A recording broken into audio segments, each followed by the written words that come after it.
पूजा के नाम से जाना जाता है। देवी अहिल्याबाई का जीवन भक्ति भाव से परिपूर्ण था। वे प्रतिदिन शिवलिंगार्चन करती थी। आज भी राजवाड़ा में पार्थिव शिवलिंग पूजन किया जाता है। पुण्य श्लोक देवी अहिल्याबाई होलकर की धर्म परायणता का पता इस बात से भी चलता है कि उन्होंने नर्मदा परिक्रमा वासियों के लिए सदा व्रत एवं ठहरने की व्यवस्था, संस्कृत पाठशाला, योग शिक्षा को बढ़ावा, सांस्कृतिक गतिविधियां एवं व्यापार को बढ़ावा देने हेतु अनेक कार्य किए। उन्होंने न केवल काशी में नर्मदा के शिवलिंग नर्मदेश्वर की स्थापना कर मंदिर का जीर्णोद्धार विश्व में ठीक काशी जैसा ही विश्वनाथ मंदिर का निर्माण भी करवाया। इसी कड़ी में उन्होंने महेश्वर में स्थित जगन्नाथ जी के मंदिर के समक्ष पश्चिमाभिमुख विप्रवीर भगवान परशुराम के सुंदर विग्रह युक्त प्राचीन मंदिर का जीर्णोद्धार भी करवाया। ऐसी मान्यता है कि पौराणिक नगरी महेश्वर भगवान विष्णु के अवतार विप्रश्रेष्ठ भगवान परशुराम की तपस्थली रही है और आज भी श्रद्धालुओं द्वारा उनकी पूजा अर्चना का क्रम नियमित रूप से चलता है।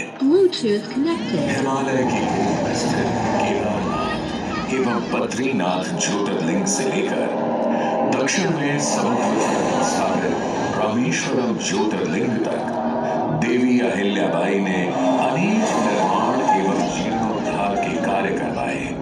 उन्होंने ओंकारेश्वर, त्र्यंबकेश्वर, जगन्नाथपुरी, उज्जैन, द्वारका, पुष्कर, नासिक आदि पूरे भारतवर्ष में मंदिरों के जीर्णोद्धार एवं निर्माण कार्यों के साथ अनेक घाटों, बावड़ियों एवं धर्मशालाओं का निर्माण कार्य भी करवाया। अपनी प्रजा की हर संभव सेवा करने के बारे में सोचती रहती राजमाता देवी अहिल्याबाई होलकर को एक रात उनकी बहू कृष्णाबाई ने कहा, माँ साहिब, आप अभी तक सोई नहीं? ऐसी क्या बात है जो आपको इतनी देर रात विचलित कर रही है? नहीं नहीं, ऐसा कुछ नहीं।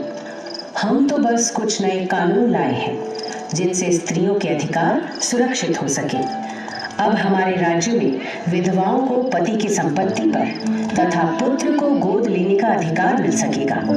इसके अलावा न्यायपालिका को मजबूत करने के लिए राज्य में नियमबद्ध न्यायालयों का निर्माण कराया जाएगा।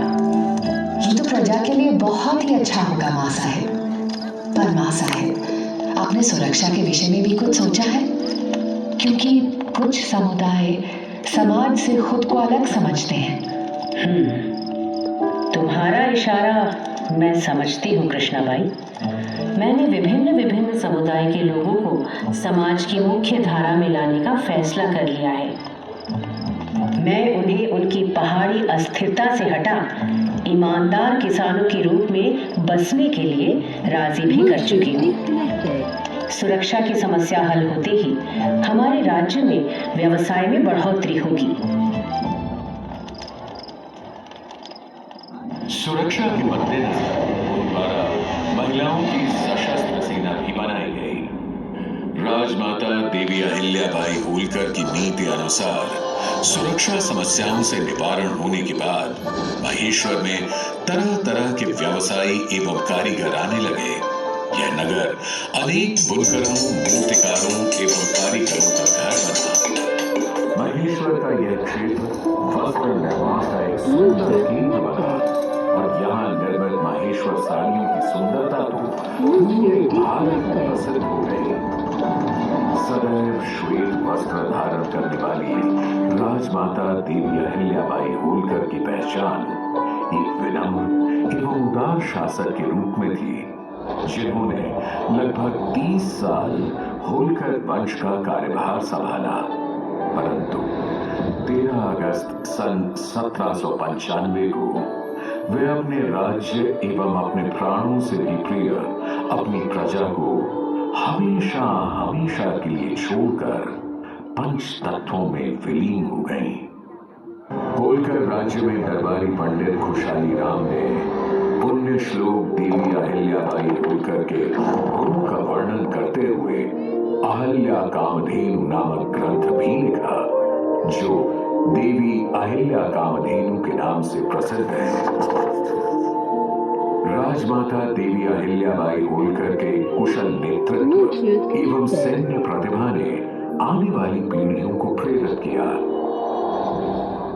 19वीं शताब्दी के शुरुआती दौर में राजवंश से ही महाराजा यशवंतराव होलकर ने ब्रितानी हुकूमत के खिलाफ जंग छेड़ दी। उन्होंने भारतवर्ष के सत्ताधारी राजाओं को एकजुट कर अंग्रेजों को भारतीय सरजमीन से खदेड़ना शुरू कर दिया। महाराजा यशवंतराव होलकर की बहादुरी और सटीक युद्ध रणनीतियों से भयभीत हो अंग्रेजी अफसर चार्ल्स मेटकाफ ने भी ब्रितानी हुकूमत को दिए अपने एक पत्र में लिखा, I am compelled to feel that we are disgraced and Holkar is the prevailing power in Hindustan. अंग्रेजों के अलावा मुगल शासक शाह आलम ने भी महाराजा यशवंतराव होलकर की प्रशंसा करते हुए उन्हें महाराजा अधिराज राज राजेश्वर आलीजा बहादुर की उपाधि से सुशोभित किया। आजादी की पृष्ठभूमि से आगे चले तो महेश्वर का ये शहर समृद्ध इतिहास, कला, धर्म, संस्कृति एवं पुरातात्विक धरोहरों को संजोए हुए आज भी खड़ा है। अपने धार्मिक महत्व के कारण ये शहर काशी के ही समान भगवान शिव की नगरी है, इसलिए इसे गुप्त काशी भी कहते हैं। प्राचीन माहेश्वरी और भगवान शिव से जुड़ी एक किंवदंती आज भी सुनने को मिलती है। त्रिपुरा सूर्योदय के लिए भगवान शिव ने माहेश्वरी भगवान नर्मदा के संगम से एक रुद्र अवतार किया और अपने दिव्य विमान से त्रिपुरा सूर्य का वध किया। अग्नि की प्रार्थना से भगवान शिव सोमेश्वर और कालेश्वर के रूप में दो मंदिरों में आज भी विराजित है। भगवान शिव की ये पावन नगरी ऋषि मुनियों को भी सदा प्रिय रही है। महेश्वर घाट से लगभग 20-30 किलोमीटर दूर मां नर्मदा के तट पर महर्षि दधीचि का आश्रम स्थित है।